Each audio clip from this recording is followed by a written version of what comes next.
La semaine dernière, je vous racontais l'histoire tragique de Sainte Tréfine qui s'est faite couiquer la tête par son mari méchant Conomor. Cette semaine, je vous raconte l'histoire de son fils, Trémeur, qui s'est fait couiquer la tête aussi par son méchant papa Conomor, dans un lieu incroyable, fantastique, qui a été le théâtre de cultes païens, chrétiens, mais aussi d'un pacte entre une sorcière et un diable. Cité Légende Bretagne, bonjour!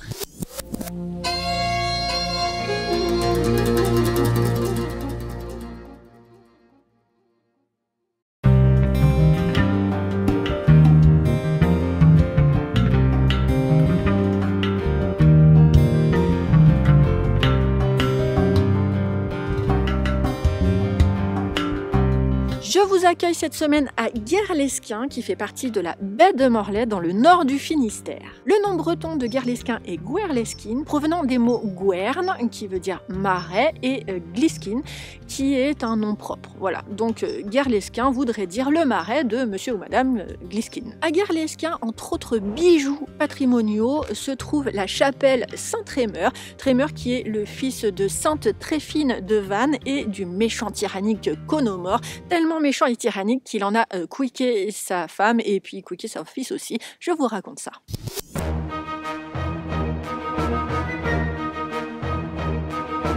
Je ne vais pas vous refaire toute l'histoire de Sainte Tréfine et de Conomor, mais je vous rappelle les grandes lignes. Conomor est un comte de Bretagne qui tue ses épouses lorsqu'elles tombent enceintes. Tout ça à cause d'un rêve qu'il a fait et qui met en scène son meurtre perpétré par son propre fils.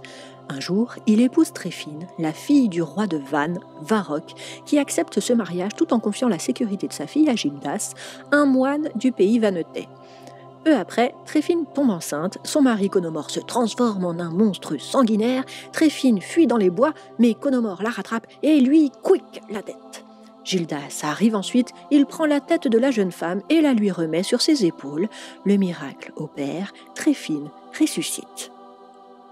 Tréfine donc repart à Vannes avec son sauveur, enceinte et ressuscitée. De fait, à Vannes, elle accouchera d'un petit garçon qu'elle prénommera Gildas en l'honneur de son sauveur, mais un peu plus tard, pour différencier l'enfant du moine sage, on le prénommera Trémeur, qui veut dire en breton grand vainqueur. Petite anecdote pour briller en société. Saint Trémeur, tout comme sa maman Sainte Tréfine, fait partie des saints céphalophores. Qu'est-ce que ça veut dire, céphalophores? Ça veut dire qu'ils ont la particularité d'avoir eu la tête couiquée, mais aussi qu'ils sont représentés tenant leur tête, voilà, comme ça, contre eux, contre leur poitrine. Voilà. Alors ça peut être soit leur propre tête, soit ils portent la tête d'un pote à eux. Assez gore dans les églises bretonnes, je vous le dis.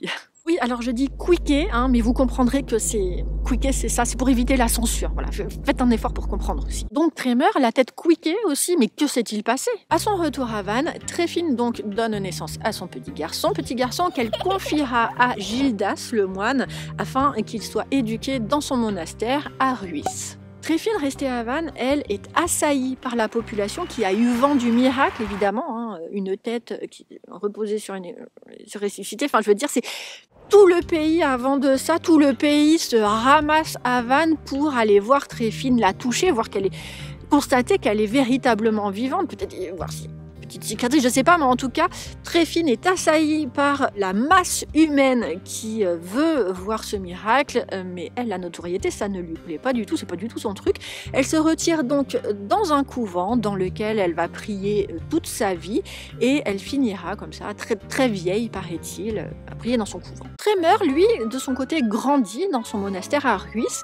Et ensuite, on se heurte à deux salles, deux ambiances, deux versions complètement différentes. L'une des versions prétend qu'un jour, alors que Trémeur sortait d'une messe un dimanche, Conomor passait par là, complètement par hasard, inopinément, et a reconnu Conomor sous les traits de sa mère, et ni une ni deux, il prend son épée et quick, il lui quick la tête. Voilà, comme ça, sans sommation. fini. L'histoire de Trémeur s'arrête là. Le miracle de Gildas, visiblement ne pouvant pas se faire une deuxième fois, Trémeur meurt et Conomor s'en grand vainqueur. Ce qui est très ironique puisque grand vainqueur c'est Trémeur. Enfin, c'est le nom de Trémeur qui veut dire grand vainqueur, mais c'est Conomor qui est grand vainqueur. Quelle embrouille. Alors cette version est munie de 3 sous-versions. Conomor tue son fils en le reconnaissant sous les traits de sa mère, soit lorsque le fils Trémeur sort d'une messe, ou alors lors d'une joute, ou bien même lors d'une partie de soule, qui est un jeu de ballon, peut-être l'ancêtre du rugby. Dans cette version, on raconte que Conomor n'a pas du tout aimé le jeu de Trémeur, parce qu'il jouait trop bien, il était jaloux, alors quick. Voilà. L'autre version de cette légende prétend que c'est l'inverse, c'est Conomor qui voit sa prémonition se réaliser. Prémonition, souvenez-vous, il avait rêvé que son fils le tuerait et c'est la raison pour laquelle il tuait toutes ses femmes lorsqu'elles tombaient enceintes. Et cette prémonition s'est réalisée. L'histoire raconte que Trémeur, lorsqu'il a grandi au monastère de Rhuys, a pris connaissance de son histoire et de l'histoire de sa mère et par vengeance prend la décision de retourner vers Lanmeur et de tuer son père. L'histoire ne dit pas s'il l'a quick aussi, perpétuant ainsi une tradition familiale, peut-être. Et ensuite, rien du tout, parce que finalement, l'histoire de Trémeur, elle s'arrête là, on n'en sait pas plus. Et c'est très étrange parce que Trémeur est très présent dans toute la Bretagne. Ici, nous avons la chapelle Saint-Trémeur. Il y a même, pas très loin d'ici, dans le début des Côtes d'Armor, près du Finistère, une ville qui s'appelle Trémel. Trémel qui est une autre façon d'appeler Trémeur, et donc qui est en hommage à Trémeur. À la chapelle Saint-Trémeur, nous venons de voir l'histoire de Trémeur, mais qu'en est-il de l'histoire de la chapelle? Petite anecdote rigolote, si je puis dire. La fontaine Saint-Trémeur aurait la particularité d'être magique et de soigner les maux de tête. Voilà, parce que Saint-Trémeur s'est fait quicker la tête, donc l'eau soigne les maux de tête. C'est rigolo. Alors, comment faire? Vous aspergez votre tête de cette eau et puis vous êtes guéri. Ah, puis il y a plein d'autres histoires ici, sorcières, diables, druides et compagnie. Je vous raconte ça.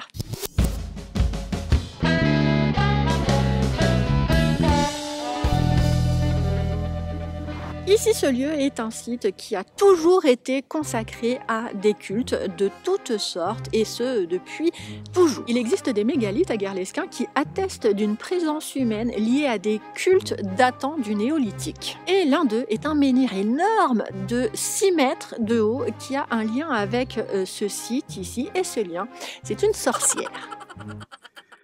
Un jour, une vieille sorcière parie avec le diable qu'elle peut construire un mur autour de la chapelle Saint-Trémeur en une nuit seulement, peut-être pour pouvoir s'approprier le domaine. Marché conclu, la sorcière construit un mur en pierre sèche en se servant des pierres sur place et toute la nuit, elle réalise son mur à la sueur de son front. Elle s'égratigne les mains, elle se tord le dos, mais elle veut gagner, elle veut finir son mur coûte que coûte avant le lever du soleil. Mais tout juste avant de terminer son ouvrage, il lui prend la coquette idée d'installer une belle pierre en guise de porte, une pierre plus belle que les autres, plus grosse, plus massive. Elle se dirige alors au Ménezmeur dans les Monts d'Arrée pour trouver cette pierre spéciale qui fera de son domaine un endroit majestueux, parfait pour elle. Mais alors qu'elle revenait avec son immense pierre sur le dos, la vieille sorcière entend le chant du coq annonçant l'aube.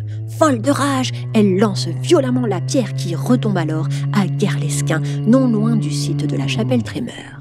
Cette pierre est toujours présente, c'est le menhir de Kérilou, que l'on nomme aussi quenouille de la vieille sorcière. Petite anecdote encore, oui là ici j'en ai plein. À Guerlesquin, les Guerlesquinais ont l'habitude d'organiser tous les ans un championnat du monde de lancer de menhir. Est-ce que ça a été inspiré par ce menhir et cette histoire? Peut-être. Alors, les Guerlesquinais ont la particularité d'organiser plusieurs championnats du monde. Donc, il y a le lancer de menhir et puis il y a aussi le bouloupoc.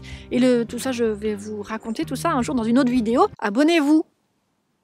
Le site a donc accueilli des hommes préhistoriques, une sorcière, un diable, mais aussi d'autres cultes.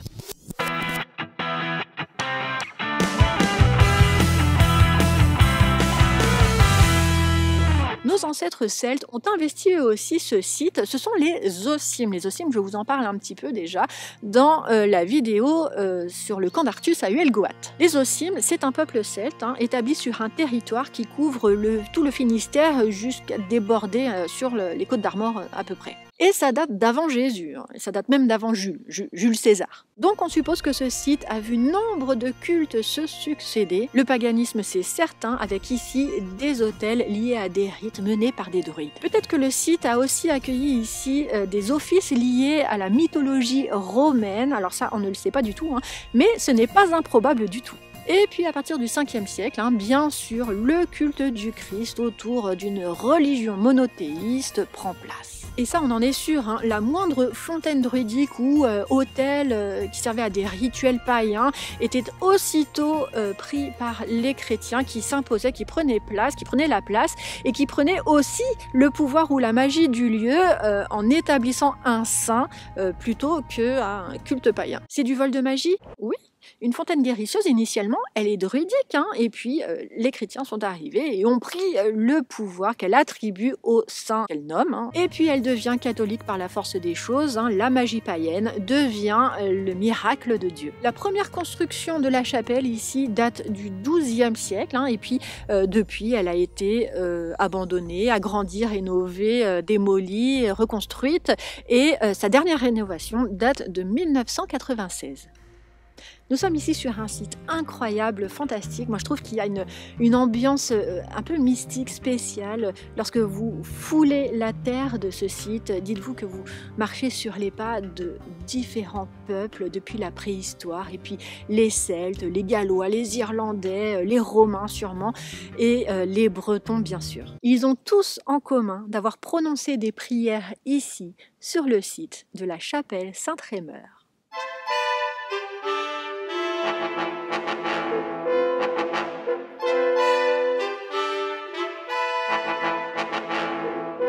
Je vous remercie d'avoir suivi cette vidéo. N'oubliez pas le commentaire, le like, le partage, l'abonnement. Ça permet ma visibilité sur YouTube, sur Facebook. Et puis moi, ça m'encourage, ça me fait plaisir. Je vous retrouve la semaine prochaine pour de nouvelles aventures bretonnes. Et en attendant, je vous dis, Kenavo Arvecha!